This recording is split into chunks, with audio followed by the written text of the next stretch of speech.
Friendship. Pain. Animation.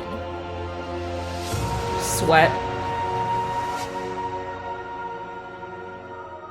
Long ago, the four elements and nations lived together in harmony as a 1224 podcast. Then everything changed when the Fire Nation attacked. Whoosh. Only the Avatar, our number one guest of this episode, master of all four elements, could stop them. But when the world needed him the most, he vanished. 100 years pass, and we finally released this episode because our schedules aligned. And although we don't know how it's going to turn out, we hope it's great. Anyways, welcome to the 1224 podcast. Hi, everybody. I'm Kate. I'm Shay, I think. I don't know. And I'm Josh. Yes. Whoa, I don't know you. He's the Avatar. Audio is very loud. Oh, why weren't you here? Huh? Why'd you disappear, huh? Because I got busy, huh? Sounds fake, but that's okay, whatever. Save the world. Yeah, now we release you to save the world. Welcome, Josh, for joining us today. As you know, this episode, we're gonna talk about Avatar: The Last Airbender. Let's go. Yeah. For those who don't know, this episode, I wouldn't say it's not the cursed episode, because that was a She-Ra one, but this took a long time just because scheduling. But now it's here. It's finally here. I'm excited to talk about it. Yeah, I wrote notes for once in my life, and I'm so proud of you. Yeah. Pop quiz, what is it about? One of you guys answer. Would you like to go first, Avatar, or should I? You should. I'll let you take the lead on this one. Okay, After all, right. I'm still a little kid. All right. Sticking to your character. I see you, Josh. All right. I guess that makes me Katara. I don't know. But anyways, Avatar: The Last Airbender is a Nickelodeon animated show about, obviously, this kid named Aang who is destined to be the Avatar, knowing all four elements. But, obviously he vanished for who knows what. And so you have two siblings, Katara and... Oh my god, how am I forgetting his name? Kate, his name's Sokka. Sokka. His name's Sokka. I'm so sorry, Sokka. Why did I do this to you? I'm on this podcast, and for what? Shay's gonna run to me and curb stop me. Oh my gosh. I'm in disbelief. I need to leave. Oh my I actually God. need to leave. I'm losing it. I'm already losing it. Okay, so we have Katara and Sokka, and one day they finally find Aang in this huge icicle with his big oh my gosh, what's it called? Flying bison? Flying bison. Oh my god, Kate. I'm losing please. I'm so sorry. And his name is Appa. It's okay. And you know what? They finally release them out of the ice, and it's 100 years later since Aang has disappeared, and now they go on this huge journey for Aang to master all of the four elements because, the whole thing with the Fire Nation and the Fire Lord. There's a race war. That's all. Yeah. It's a race war. There's a race war with elements. And it's definitely the Fire Nation that's trying to conquer all of these, basically the whole world itself. And Aang is destined to defeat the Fire Lord. And so you also have your antagonists. You got Zuko, and then you got Azula, who are siblings and also part of the Fire Nation. And then you have this awesome girl, Toph, who comes in as an earthbender later in the show, who becomes part of the crew. And that's essentially the story itself. Just the whole crew trying to help Aang master all the four elements to defeat the Fire Lord. Did I fail? No, you did a good job, except for, I don't know, for forgetting one of the best characters' names, but, like, that's fine, whatever. It's fine. Honestly, if anything, you kind of forgot Uncle Iroh. You should have just like threw him in Hey, just like a There's too special many shout out. characters to go over all of them. I You're mean, but right. he deserves a special shout out. You're right. You're Yeah. right. I should have mentioned Uncle Iroh. My apologies. I have an inquiry Yes, for you guys. How did you guys get into Avatar?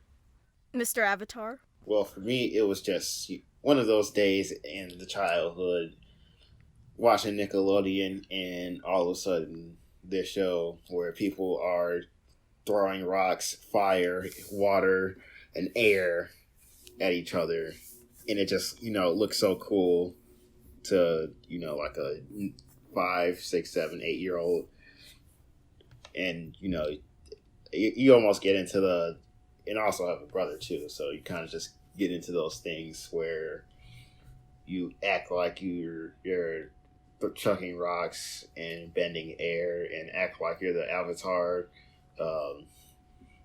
By the way, favorite Avatar, Avatar Roku. Also my mentor. But Hey, okay. yeah, the childhood is definitely when I got into it, and it stayed with me. I just bought the entire show on iTunes just to watch it, just because that's how much I like it. Paid the $20 or $30 for it. So Yeah, Good spend. it's like really getting the whole set is like really easy because I have the DVD set at home. Wow. So Look at y'all. Right, watching it in that cool 3x2 or 4x3. Yeah. That must be so neat. Oh my gosh. It's a little, my story's a little similar and a little different from Josh. I grew up watching a few episodes of Avatar, but not really watching it in order whatsoever. Like, I was familiar with it, but I never really got into it until people started talking about it, like at school and college specifically, and everybody just started talking about Avatar and the hype, especially when they announced that the show itself was going to be on Netflix. Everybody was going on a huge Avatar craze, and I was like, that made me question about, what was all the hype, like what was so good about the show. Like, obviously I knew it was good because I was like, yeah, I'm familiar with, like, pretending to bend when I was a child. Like, I was at the swimming pool with my cousins trying to waterbend and stuff, but like just I watched it during the early months of quarantine, and my eyes were finally open. My third eye was finally open as to why everybody was going crazy about it. And eventually I was like, yep, this is it. This is my show. And especially me being Asian American, it's so nice to see such really good Asian representation within animation for the first time. So yeah. I guess my experience is it's very similar to Josh's. I watched it when I was younger. I bought the whole series, but here's the thing, right? I'm an awful person because I don't. Okay, so growing up, I used to catch it like more so on Nicktoons than actual Nickelodeon.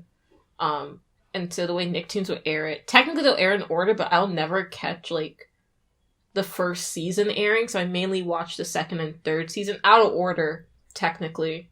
But like in batches that are in order. So you may be thinking, oh, did you rewatch it? No. I didn't rewatch it when it went on Netflix. One, because like it's, I don't know, I feel like Avatar's a show that's like hard to like rewatch. Not for any, I just think I don't know. Something about it's like harder for me to rewatch than like the sequel series Korra, because I feel like there's like a lot going on. Also, like season 1 is like, I don't know, it's tedious, but like, yeah, I really like the show. Yeah, I'm just a bad person because I don't watch things in order. So Well, here's Yeah. the thing about that too, though. Is when you watch it on TV, there's a lot of things that when whoever makes the decision to air a show that it might not always be in order like that. When it should be, but Right. especially after its debut, then they'll just start putting a random compilation of stuff in there. Depending on when you watch it, you'll be lucky to watch it if they're doing one of those like premieres that just in a day run through the entire show in order, or if not that, then like they'll air like 3 or 4 episodes for a couple of hours and they'll put all those in order. But other than that, no, I understand that. I'm just saying that like I still refuse to watch in order to this day. That's what I'm saying. Like I can't. Yikes! It's not that it's weird watching in order. I just can't like physically sit myself down and watch it in order. I have to like jump around. That's fair. I feel like me, I'm kind of like the opposite where I need to watch it in order. It's just for me, I can't binge watch it just because of like how I don't know, like it, like I love Avatar, but it's such this huge like concise storyline. Yeah. So I can't just like I can't just finish in one sitting, basically, is what I'm trying to say. Oh yeah, I couldn't do that myself either. I would have to, even me myself. Of course, I have my like episodes where I can just like, it doesn't relate to the storyline as much as sort of one of those slightly tangential storylines. So like I might skip around to where it gets back on track. Like when, for example, Zuko's Lost Days. I mean, it does contribute to the storyline, but it's still a slight tangent because Zuko is finding himself. But they also create a story within that. I like that episode. Yeah, I like vaguely remember it. I do remember liking it, but I don't think I really hate any. Wait, no, I take that back. I do. There is one episode I don't like as much, but like I don't think it's bad. Yeah, I don't know. Like Avatar: The Last Airbender. There are people who are saying that they binge watched the whole show. Couldn't like when be it me. came, it's on Netflix right now, and I sat there and I was like, I already can't binge watch things really. Like if I binge watch things, it's always accidental. Like it's like a joke, but yeah, no, binge watching Avatar. I just sit there and like that's a lot. Yeah. In one go. For sure. Especially for a show that's like not really meant for binging either. No, it's not. I guess because like the way it aired week by week. Right. So for those who don't know, Netflix, in addition to getting the rights to like air both Avatar: Last Airbender and Legend of Korra, they got they're planning on doing a live action Avatar series, which like probably won't turn out well. I'll say it. I'm so over it. I completely forgot that happened. Because at first I thought you were talking about like the live action movie that everyone despises, and as they should. Oh, I can talk about that too because I've watched it. Yes, I did too when it came out, and I'll say my childhood was ruined, almost. Wait, did you see it in theaters? Yes. Oh, I saw it at a family friend's house by myself. So like. Oh no. Yeah, I haven't seen it, and I've only seen one clip that a friend showed me, and I was like, yeah, no, thank you. Yeah, I mean, and like the thing that they did sort of well with the movie, the scenery, the scenes, somewhat following the story to a good degree. Of course, you can't put everything into an hour and a half feature film, but they got a lot of the main stuff. It's just a lot of the execution is what went wrong, and little, and also some of the little details for me. When you're so used to hearing the word Aang from The Last Airbender, and then for whatever reason someone makes a decision to say Ong. I did like slight like research about it, like a few years ago. I got really bored. Apparently they were trying to do like the actual like authentic pronunciation of all the names, But, like, here's the problem. This is a problem with, like, all animation live action shows, too. One is because people don't take animation seriously, which is, like, really annoying. Facts. But, two, since animation's already a visual medium and also involves sound, like, you don't need a, like, changing pronunciations of things is very jarring versus, like, if you're reading a book, right? Because, like, for example, what's a book? Oh, Harry Potter. So, like, me and my friends, because, so the elf, Dobby, like, I would say Dobby, which is how his name is actually pronounced, and my friend would say Doobie, even though, like, technically it doesn't make sense spelling-wise, but, like, basically, when you read, you can come up with the pronunciations on your own, versus, like, if you hear them, then you know how to pronounce the name.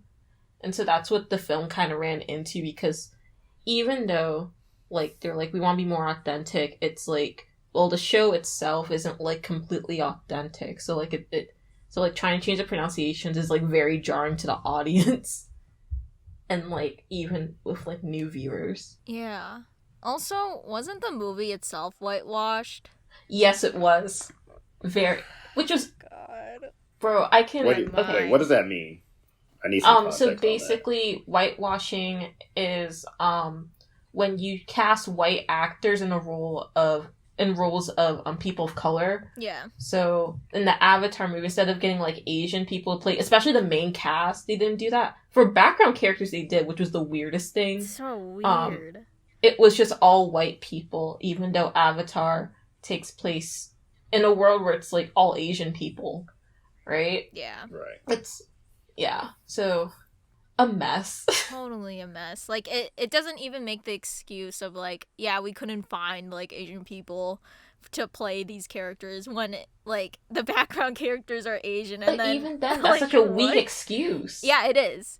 Yeah, that's what I was trying to say. Like, like, that doesn't make sense. And then, like, obviously with Netflix trying to make a live action, I'm like, just stop.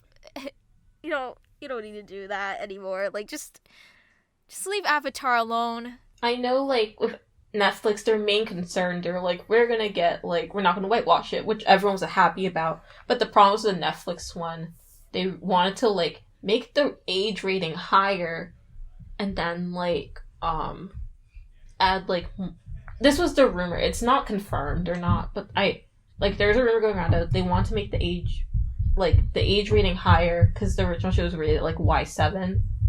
Both shows, like, I'm going to get into ratings because when we talk about Korra, because Korra's ratings is crazy. But basically, they want to make the age rating higher, and because they want to add more violence. Someone, like, was, like, more gore and, like, more sex, even though, like, all the characters are underage. Yeah, that's very true. Although, see, the thing about Netflix, too, one thing in my mind when I started watching anything on Netflix, especially their own originals, is that they kind of, I want to say, break a lot of rules when it's solely them doing it, especially. Like that one film that's very erotic that they came out, like, in the middle of summer. Cuties? No, not even that one. I think it's a different one. Like, they're on a boat. Was it? And, oh. Yeah, Huh? and I'm pretty sure that it's like endless sex or something like that. But I know, like, there's a lot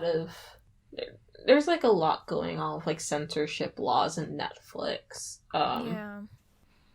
Bro, can I talk about my nephew? Which nephew? Aang. Yes. Aang. Aang, he's just, he's this happy-go-lucky kid, even though his whole people got, like, wiped out. Yeah. Trauma. I like Aang as a character. He's cool. So do He's I. like, yeah, like, he's definitely a child. But I think he's, like, decently written. Okay, I always have gripes with, like, shows and how they write, like, kids. I don't know. Okay, I should specify. In Avatar Last Airbender, I really like Aang. In Korra, I don't know if I like him. But, I don't know, he's just... I wasn't a fan of his character model. Wait, in which series? Legend of Korra. I don't know. Right. But, of course, they actually aged him, which, of course, I didn't expect that, because does anyone know how many years the show takes place after? Oh, yeah, But Korra basically takes place, it's supposed to be like the 1920s, and then Aang died when he was like 40? Yeah, something like, he was like in his 40s when he died. So it's like a few decades after. Mm-hmm. Nothing crazy. Yeah. I love Aang. I love that kid. I'd do anything for him. I want to give him a hug because he's been through so much. And I think throughout the show, he gave really good development from especially just how, like, mature he became to kind of just, like, mastering all the 4 elements, or at least trying to, since he, you know, there's this, what's the word? Like, you know, he had to be quick to master all those elements, so there was that, like, sense of, you know, we have to do this before, you know, we get defeated. Yeah, I really like Aang. He's cool. Yeah, I think the thing... Oh, Aang... Okay, basically, if you haven't seen Avatar, because I don't know what you're doing, but, Aang walked so then Steven Universe can jog. Facts. Not it run, had but to be said. Like, because Aang, literally, the whole show, he's like, yo, I'm not gonna kill Ozai, and everyone's like, bro, you need to kill Ozai. Right and now. He's like, I don't think I'm gonna kill him. And I'm like, bro, I'm with him. You need to kill this man. I'm sorry. Yeah. Like, that man had real morals. And I was like, I mean, he wiped out your whole peoples and your culture, man. But he never forgot the weight of his people. Yeah, I think that's such a nice detail. Josh. With Aang, too. Okay, Josh. Thinking critical. See Josh using his avatar logic. He's the avatar. He's the true avatar. It's one of those things where, you know, when you go back through it, you notice things that they say that you didn't hear the first time because you were just enjoying the storyline. So it's like one of those little details. Because you remember at the end, near the end, he was on the Turtle Island trying to figure out how not to kill Ozai because he wanted to. He didn't want to end his life, or anyone's for that matter, due to, I guess it's something about the air nomad's religion of that sort of violence. You know, that fight if we have to fight, but we don't have to resort to that like level of extremes. Right. Even, and he kept true to that even as Avatar. When an Avatar from his previous life would have just resorted to it, you know, for the protection of everyone. Mm-hmm. And it's also too, you know, I guess he thinks of it too, for the protection of everyone, you know, that's keeping Ozai alive somehow at all costs. That's something to think about. Right, I'm like blown away. I mean, especially about what he chooses to do instead of killing Ozai. And I think that's a pretty good choice of taking away his own Ozai's bending. Because I feel like that's even more powerful than death. I mean, yeah, because, like, would you rather... I don't know. I mean, this is shown throughout, like, both shows, too. Torture is the worst thing that can happen to you, to be honest. I mean, like, okay. Yeah. Yeah, like, okay, Ozai. He was a bender. He loved, like, bending, right? Get your powers taken away. It's, like, devastating, because that, like, throughout the shows, they kind of mention how, like, being a bender is kind of just, like, this way of, like, life, also. So, like, if you kind of take away something that's so vital to someone's identity, it's, like, what? Mm-hmm. You don't know how to cope. Especially if it's something that, like, literally can impact how, like, you live, too. Right. Yeah, it goes back to that one episode when they were in the Earth Kingdom. I forget the kid's name, but it was overrun by the Fire Nation, and and they wanted to take away anyone that could earthbend and put them into like a, I don't want to say a concentration camp thing, but sort of something like that. Yeah. So the kid was. I know what episode you're talking about. His name's Haru. Yes. He came back with an awful mustache and goatee. I remember that.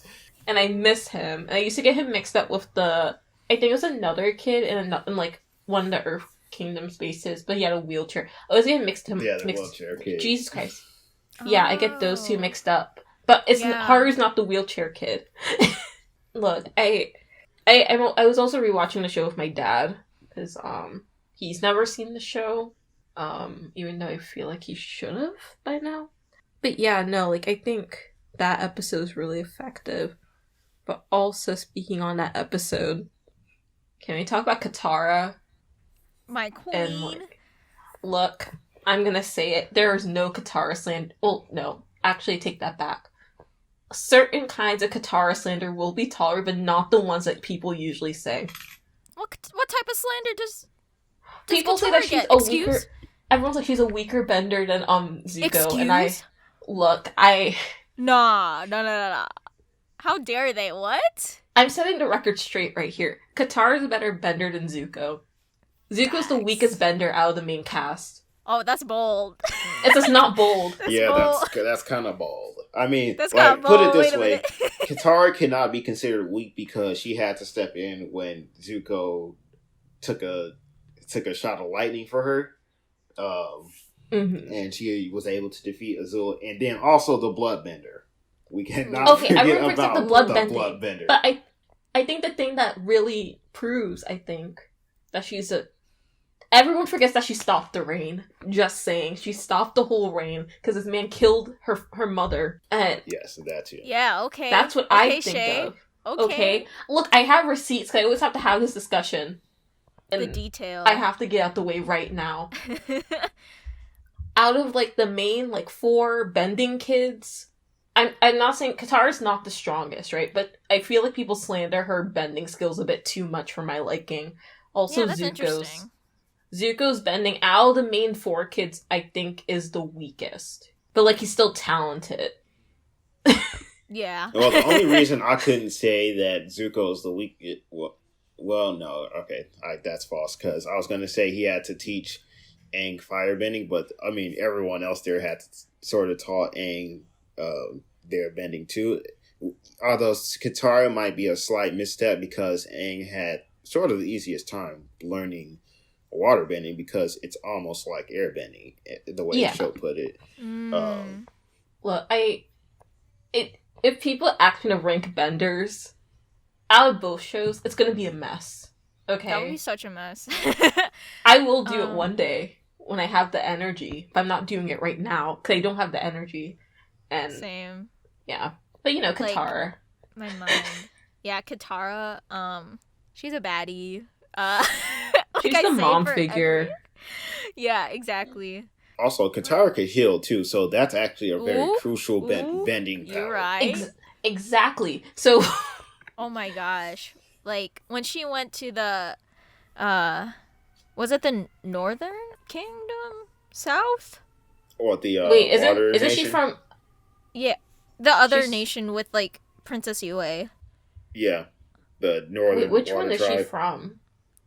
She's from the southern. Yeah. Okay. Yeah, so it was north. Okay. Okay, so Northern Tribe, right? She goes up to one of the like instructors. I think it's Yue's like dad or something, right? Okay, because, like, she was trying to get more instructions about how to become a stronger waterbender and, like, getting lessons, right? And then this dude, who's the instructor, is like, no, you can't. That's a boys thing. You could go where the girls are, like, just practicing healing. And Katara said no and stood up to that and decided to do it on her own. So, yeah, I don't know. I just love Katara as a character just because of how... strong-willed she is. I like her character. Like, I think the thing is with her, I don't know, like, I guess, like, when I think about character, I think about how would I, like, react to them in real life, right? If I knew them personally. And Katara's one of those people where I'm like, I don't know, like, if, like, we would gel very well sometimes. Because, like, I don't know, like, especially, like, first season Katara, too. That's the one I remember the most right now, because I've been mainly watching the first season with my dad. But, like, because she's, like, sometimes she's very headstrong, but at the same time, like, with that headstrongness, I feel like at times she can be kind of insensitive is not the word, because I don't think she's insensitive, but like sometimes she'll say things where would you say like she's kind of stubborn? Kind of. Even stubborn doesn't like I feel can see that vibe. Right? Yeah, like because there's like that one time. What did she say? She said something like, I don't know. She said something towards Sokka about like their mom, and basically was like negating like Sokka's feelings about it. And I was like, whoa, hold on. I'm like, aren't you guys like siblings? I'm like, is this another Sheila doesn't understand what's happening because like I don't have siblings moment? Yeah, like they fight, but it was like a very specific moment where she says something. Maybe I'm making up stuff. Maybe I'm being like mean to her for no reason. Actually, never mind. Well, no, there are those times where she like goes on a wild rant though, and then she says something that she doesn't mean to. I'm trying to think of the one scene that she was saying something to Aang, and then it sort of upset Aang, but I can't remember what it was, what they were arguing about. I know the first season, like, there was an episode that was literally just about, like, how she couldn't get this one waterbending move, but Aang could, and she was so upset. Oh, yeah! Yes, that's what it was. That's exactly what it was. Yeah. And I was like, yo, bro, he's the Avatar. Like, I think it's okay. Like... Oh, Katara. Like, oh, no. I was like, hey, Katara, it's not that bad. It's okay. Yeah. I don't know. Basically, like, don't talk smack about her mom. Right. Or you'll get she'll killed. smack you. Like, she'll kill you. Yeah. She threatened that man. Slapped you with that water. Right. Bro, like, when I say she stopped the rain for the guy who... She literally, like, stopped the rain. Even Zuko was scared. As he should be. And, like, she's 14, too. So, like, I'm already scared of, like, tiny teenagers, right? I'm already scared of them. So, like, watching Avatar makes me more scared of them because I'm like, well, if they had superpowers, that means they would just try to fight me all the time. And I'm too short for that. But hey, also at a young age, too, though, the emotions that you have could also affect the power of your bending. Yeah. You know, like, for example, Zuko. He was always trying after the Avatar. So when he would train and run drills with Uncle Iroh, Iroh will always identify like the weakness of his bending, which had to do with his rage of being banished from the Fire Nation, and always on the hunt for the Avatar. And then, as he was able to control that more, especially after he joined the group and had to relearn firebending because his source of energy was then gone because he was no longer angry. He sort of, I guess, like harnessed it in a way that sort of how Iroh was originally demonstrating. The source of his fire is like energy from the breath. Like that's, I think, one of the things Iroh said in the training sessions that they had. I know who I want to talk about. Who do you want to talk about? There's only two characters I really care about for my whole life. Every year, I think about them at least once. Sokka, non-bending king, As always, and Toph, aka I love her. I'm gonna the say blind bandit. Yeah. Yes. I guess with Sokka. So Sokka, he doesn't bend. He's comic relief. But the thing is, literally, like when you first see his character, you're like, oh, he's like the funny guy. And he is. He's hilarious. He complains all the time, and I relate to it. Mm-hmm. I would hate him in real life, to be honest. But here's the thing. Like, at first you're like, oh, Sokka's stupid. No. Sokka is one of the smartest people in this show. He's a strategist. He really is. I love his development. Oh my god. Bro. Right? Taking down the freaking massive machine before it fully penetrated through the Earth Kingdom wall. Exactly. Like, the episode I usually think about a lot, involving one of my other favorite characters, Suki. Her. Boiling Rock. One of my favorite episodes. Because, like, here's the thing. The Boiling Rock trio, consisting of Zuko, Suki, and Sokka. Best thing. So fun. That's it. I haven't watched it recently, so I can't say anything, but I just really like it. That's all I need to know. I don't need to give any more reasons. That's it. That's Right. fair. That's fair. Suki, like, jumping on top of people's heads to get to the warden and tie him up. The strategy that Sokka comes after his initial one, or no, it didn't fail, but he was waiting on to see if Suki would come, or no, his father would come on the next shipment of prisoners, war prisoners. And so he had to reformulate that plan. Even after, Buddy splashed a lot of hot water on himself and failed. And, of course, they didn't budge either because they were all trying to get off. And then Zuko, it was all a team effort to help them all fend off Azula and crew. And then, also girl had, I forgot her name, but she still loved Zuko even after dumping him. Oh, May. Or Zuko dumping him. Yes, May.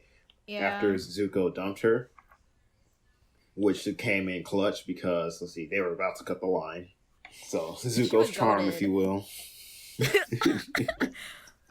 I'm just gonna say it. I'm a simp for Zuko. That's it. That's all I have to say. Good night.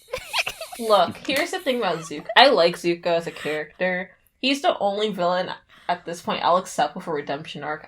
I know I say he's the blueprint. Literally, this is why I'm sick of redemption arcs. He's the blueprint. Everyone thinks that their brooding bad boy needs a redemption arc. They don't. They literally don't. Like, I literally sit there. Also, I think a lot of redemption arcs are done really badly.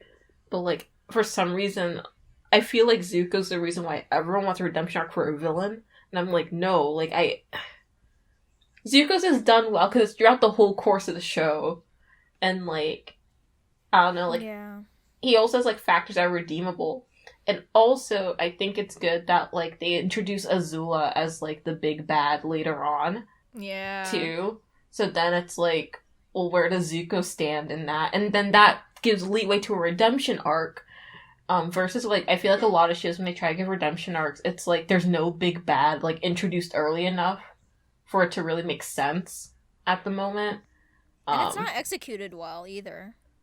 Yeah, like, I can go on for days about redemption arcs. Right. Give me an example of one that was done, like, badly. Mm-hmm. Like, a bad redemption arc. Oh, like, give you an example of a bad one? Yeah. Okay. So I feel like the one with Kylo Ren and Star Wars is a really bad one. Oof, unfortunately, this avatar has never seen Star Wars. Hey, yo. Good. Okay, wait, no. Star Wars is fine. I like Star Wars, but the new trilogy makes my head hurt. I'm not going to get into it. Just watch The Force Awakens. That's it. Yeah, there's no other movies after that anyway. There's no other movies after that. Just close your eyes and don't imagine the other two. Yeah, but I like Zuko. Also, I guess controversial opinion about his hair. Oh, do tell. Look, so so Zuko goes through a bunch of hair transformations. That's how you can tell he's redeemed. Indeed, he does. So first he's bald with a ponytail, right? Then he, like, grows his hair out, and there's the mid-stage, and then there's the last stage where it's, like, shaggy hair, and, like, everyone likes that one. I like the mid-stage more because I think it looks better. What, the hair that sort of looks like mine, but, like... yeah. Because it's, I don't know, like, in a more neater fashion than your hair the one is that he ended off with. Like, yeah, you know what? I actually kind of like that. Yeah. Yeah, like the one when he's at the tea shaggy. shop. Yeah. Because the tea shop hair is really nice. And, like, that's the only hair I draw him with. I don't know, when I do my stupid little AUs. But, I like Zuko as a character. But you want to know who I like more? You want to know who's my favorite character? Who I've mentioned very briefly? Toph. Toph's the best character in Avatar. When I say that Earthbenders are elite, I mean it. Yeah, she could throw a rock at me. Like, here's the thing. I may be inconsistent, but I'm also consistent. All you need to know is I believe in Earthbender supremacy, but not in Kuvira's way from Korra. I do not believe in that. But no, thank you. Yeah, no, here's the thing. I think Toph is the best bender if you take out Aang. Because Aang's avatar, so automatically it's like, he's the best. Like, yeah, I get that. Yeah. But what does Toph do? Okay, she created metal bending. She is already a prodigy at, like, 10. She's 10. Blind.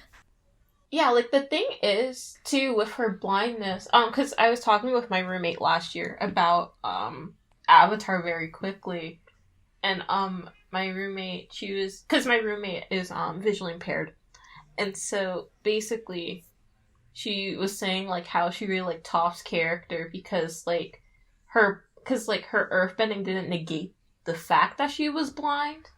Like, it wasn't, like, I'm, like, blanking on the word.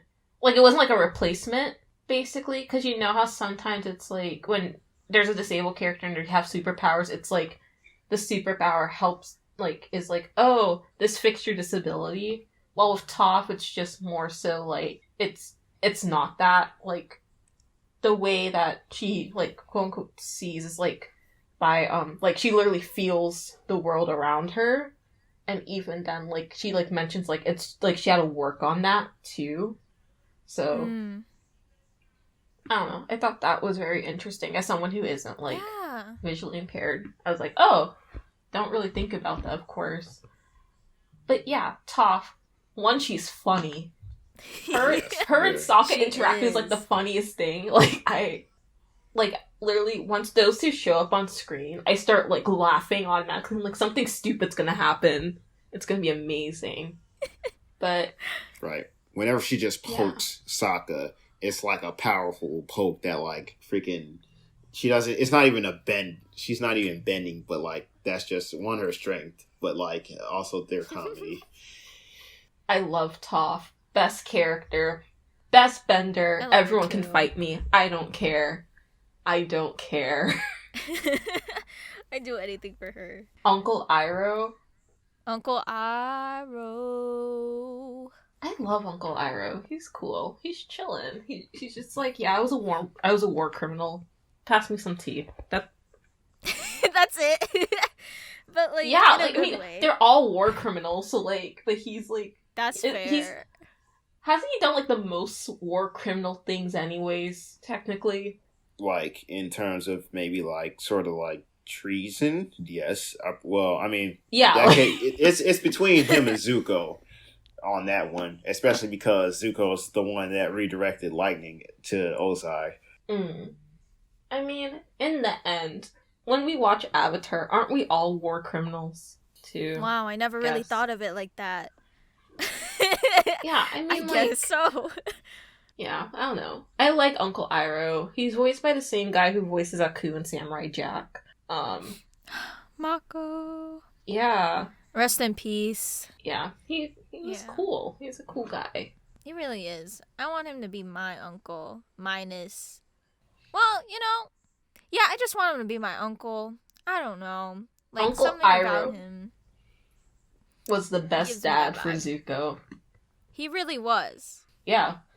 Even though, like, Zuko, you know, he was at that point where he never wanted to see Uncle Iroh again. Iroh still stuck by his side whenever he needed that help and came back. And when Zuko came back to, like, you know, I guess, like, I don't want to repeat words, but, like, redeem himself, obviously. Like, Iroh was still the one to be there by his side no matter what. And I just thought, I just cry when I think about that. Right. Because it's the relationship between them is, like, crucial because Iroh lost his son in the Earth Kingdom. Oh, yeah. And so Zuko was basically his replacement. And Zuko, who was always trying to regain his father's, I don't know, trust is not a good word for this, but... right. But, yeah, he was trying to regain that sort of status with his father. Even though it materialized to some degree, after a while for Zuko, it never felt truly right. Especially after he learned that, let's see, Roku is technically Zuko's grandfather on his mother's side. So he's technically related to Aang. And so, you know, part of his destiny was probably just and so realizing what his final destiny was, because Iroh somehow knew that fact. But But then, like you said before too, just the Iroh always being there for him when his father never was, because his father thought that talk against him like that bad that he had to, even when Zuko didn't want to fight him, he still gave his punishment, which is a mark that is forever on his face. And that thing on his face with Zuko, that just became his identity, and it made it seem like that was his own destiny to get his father's approval right back again. And yeah, and it with the thing with Uncle Iroh, it's the thing that taught Zuko to realize that he can fulfill his own destiny however he likes and not under his father's reign, I guess. Which really makes Zuko's redemption arc so impactful and really meaningful to it. Sorry, I was thinking about this one theory. You guys know how about the Ty Lee and Aang being related, or Ty Lee being from Air Nomad thing. Yeah. You showed me it. Yeah, it's just because their eye. Okay, one way you can tell where someone's from, in avatars by their eye colors, because their eye colors correspond with what tribe they're from. So Ty Lee, who's Azula's friend. I love her. She's great. I love her too. Basically, she's adopted by some circus freaks, right? And so, even though she lived in the Fire Nation, lived there her whole life, her eyes are a different color. And so her eyes are gray, like the Air Nomad. So, the theory is, she's from the Air Nomads. Because, people also say she kind of looks like Aang, because they both have, kind of round faces. Which, makes sense. But yeah, that was, my little tangent about that. I don't know. I have a lot of thoughts about everything. My brain's bloated. Really? I'm just only getting started. Only getting started? It's been an hour. Exactly. It's gonna go nuts. Okay. Anyways, I really like that theory. Should we move on to Miss Azula? Yeah, so Azula's Zuko's crazy sister. And crazy. Basically, in Avatar, there's this weird trend of favoritism with kids. I don't know why there is. It happens in Korra too. Because not really a spoiler alert, but guess what? Aang also performs favoritism with his kids to the point where, it's a mess. Because, it's implied it also has to do with genetics or something. But, so Azula, she's just dang, maybe the Fire Nation should just take over everything. Because my brother sucks at, doing his job, so let me just do his job for him. Yeah. It's not only that, and she's Azula, crazy. Yeah. That, and she's, by technicality of the color of her fire, and the fact that she can bend lightning, is more powerful firebender than Zuko. Yeah, that makes sense. Again, I'm gonna say, I think Zuko, out of all the kids... Actually, no, I won't say out of all the kids, but, out of, the big Bender kids, I think that Zuko is probably the weakest. Nothing against him. He's okay. I think he's still talented. He's just in a room full of 90s to 100s, and he's at 85. I'm so sorry. It's... Yeah, that's fair. Yeah. I think he has a lot more strength, in terms of his own character, if that makes any sense.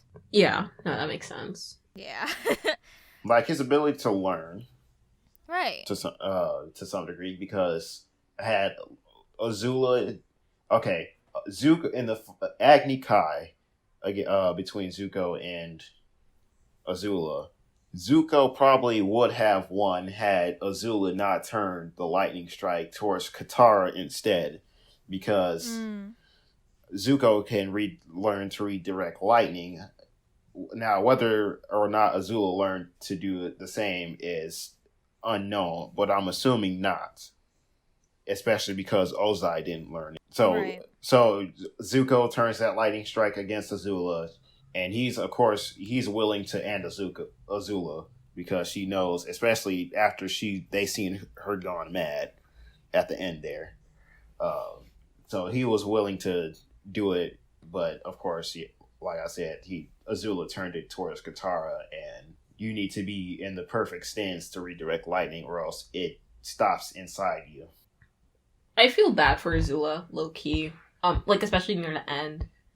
Because the thing about Avatar, one thing they won't remind you about, but you'll remember in the back of your mind, is how old everyone is. And like the fact that she's like 14. Yeah, she's 14. I don't know, like just young prodigy. Why is this whole show so dependent on these children? Like why is everyone using these children to fight? That's crazy, yeah. Toph and Aang just came out the womb. Yeah. Well, Aang, the womb of an iceberg for 100 years, but yeah, but so he's been birthed twice, and like, yeah, I mean, like, basically, yeah, you're right. Oh, comes also, out I'm sorry. riding an air scooter in front of a bunch of Water Tribe kids. Like, how are you letting a 12-year-old defeat a whole army? I know. I want to give them a hug. Why is a 12-year-old making you this pressed? Well, okay, if we were to take this from the real world, sort of that patriotism towards your kingdom kind of just comes at a young age to begin with. Maybe not in modern times. We don't do that because, we go through school and we do focus on like patriotism, but, we're not, and, high school has ROTC, but, you're never, and even in the show, the kids, and yeah. What I was saying was like, yeah, that makes sense because like in an episode, wasn't it basically like they're showing how these little Fire Nation kids are being indoctrinated by the government because they got like these textbooks that were basically like long ago everyone hated the Fire Nation, then the Avatar came and hated the Fire Nation even more, and so only the Fire Nation could control everyone because they're being really mean, and they're like, stop. You're ugly, and then the Fire Nation's like, how about we just rise up and I don't know, make everyone like us, which means genocide for them. So like, I don't know. Do you feel like the whole franchise is just comprised of like a bunch of kids with daddy issues? Because that's how I feel sometimes. No, okay. Here's why I say this. So like, of course you have like Zuko and like Azula and like their whole family thing, but then in Korra, right? We're not gonna talk about Korra but like in Korra it's like the same thing, but like this time it's like kind of like with like Aang's kids, because Aang's like a colorist or whatever, and like I have a lot of thoughts right now. I don't know how to organize them properly. Well, okay. One, most of the adults were taken from the Southern Water Tribe. So when Sokka and Katara found Aang, their grand was basically the only one of the few who were left in the Southern Water Tribe who can take care of everyone else. So basically it was seen as their destiny to help the Avatar. And in that they kind of grew to a more mature state, and they were also able to master their element, except him being Sokka, except he's a sword master. Which I think that was a nice little touch they gave him, especially with that Moon Rock sword. Yeah. Moon Rock. I thought that was dope. Right? Oh I hate that they made him lose it too at the end there. Yeah, I forgot what that material was, but it was so malleable that Toph could, she could like mold it into different kinds of shapes and whatnot. A key. Mm-hmm. Remember she had it I forgot, they were in some kind of jail. I don't know if it was her and Katara that one time or not, but they were in some kind of jail, and Toph molded into a key, and was able to unlock it. Mm-hmm. I remember that. It was with Katara, because I remember she used her sweat to water. And I thought it was like, that's actually smart. But then blood bending, or taking the water, taking the water out of the plants in the environment around you. That was crazy. But 12-year-old kids. Yeah, it's just how it evolves, I guess. They're like the most free. They're not exactly Toph. Toph was being protected, but she could hold her own. Zuko, who was always technically under the eye of Iroh, and was basically being trained up to be the youngest guy to defeat the Avatar. It was all technically determined by destiny, that at their age that they could make the decisions to be able to help the Avatar restore peace, because the adults couldn't were were too greedy also and also incapable of making a strategy to return the world to peace itself themselves. Well, when you put it like that, it actually makes kind of sense. Like, you know, at the same time, like even though they have their own expectations as what to do in order to like basically save the world, it's also like they kind of also have their own way to shape their own destiny without, you know, that type of pressure and expectation to follow what their their ancestors did to cause this huge war. Um, and I think it's a great like symbol of how like younger generations can be the one to like not repeat history itself. Right. You know, I don't know. I just thought of it that way. I want to bring special attention to this one character who I think deserves some attention. Um, and I think the Cabbage Man. Cabbage Man deserved better. Straight up. Yes, My he does. cabbages. Here's I know I say I hate 12 years a lot, but that's literally the reason why. All he wants to do is sell his cabbages, and then what these kids do to keep messing up his stand? Nah, I hate all of these kids. The Cabbage Man was the true hero and did his own service, but he deserved better. Get him more cabbages. I mean, look, in core he got cabbage core, and I think that's thank God. Mm-hmm. Yeah. Good for him, you know? Yeah. Did anyone have any final thoughts about Avatar? Sokka's Miss Yue shouldn't have turned into the moon like that. I think it's funny. You're right. I think it's hilarious, but like I hate it here. I love Miss Yue the moon. What else? Oh, Toph, best character. Oh, I don't know. Yeah, Toph, best character, best bender. Earthbenders are the best. Bye. That's all I have to say. One of my favorite things about the show will always be the character development everyone experienced. And because, you know, especially considering their young age, them having to make the worldly decisions that they had to, especially Aang at the end, kind of, I don't know, it sort of sums up, I don't want to say an expectation for us, but sort of gives us a lesson of what kind of choices we might have to make one day. Because that's something, when I look back on a lot of like shows like Avatar that are sort of similar in that, I don't know, kind of story development, it kind of comes all back to us in some way. You know, it's modeled off of our world and our history, and you know, us trying not to repeat it. So what decisions will we make? That was so insightful. The deepest podcast. Exactly. Like every time Josh says something, like my mind is blown. I'm like, oh my gosh, he truly is the Avatar. and I think about the whiplash if you're like listening to multiple of these. Right.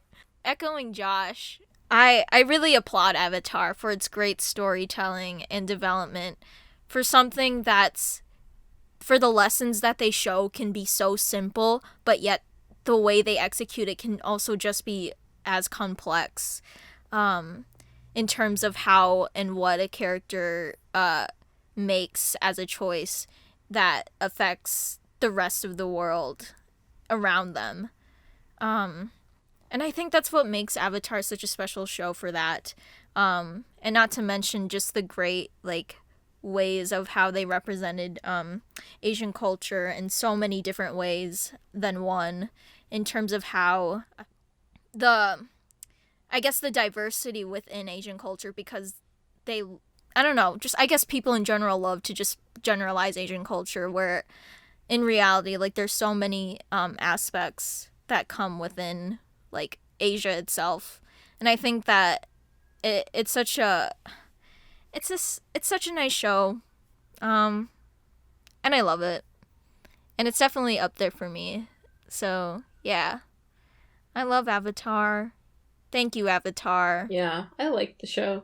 It's one of my favorites. I just sound like I don't like anything. That's my problem, though. Not the shows. Oh, you're good. Yeah, I could probably safely say especially for animation, it'll be the childhood favorite. Avatar will continue to be the show of our hearts. Avatar Yeah. really, I don't know. It's kind of a blueprint for a lot of things that, like, I don't know, I complain about. Yeah. And but I think it's good because of that. So yeah, that's my final thoughts on Avatar. That's a good way to wrap things up. Yeah. Thank you, everybody, for listening to this episode, and thank you, Josh, for joining us today. Yeah, spitting some facts, some knowledge. For real. Big knowledge. Love to have you again. Yes, I'd love to be back. Yay! Let us know in the comments below about your thoughts about Avatar: The Last Airbender. Tell us who's the best bender, so then I can start arguing. That's always fun. And maybe if you are a bender, what type of bender What kind of bender would Yeah. you be? bender would you be? I Yeah, would be an thank you, earth Shay. bender because they're elite. I'm stuck between water and air. Fire only because I like to do lightning. All right. Thank you, everybody, for listening to the 1224 podcast. I'm Kate. I believe that all your opinions are wrong about the show. Also, I'm Shay. And we'll see you all later. Bye. Bye.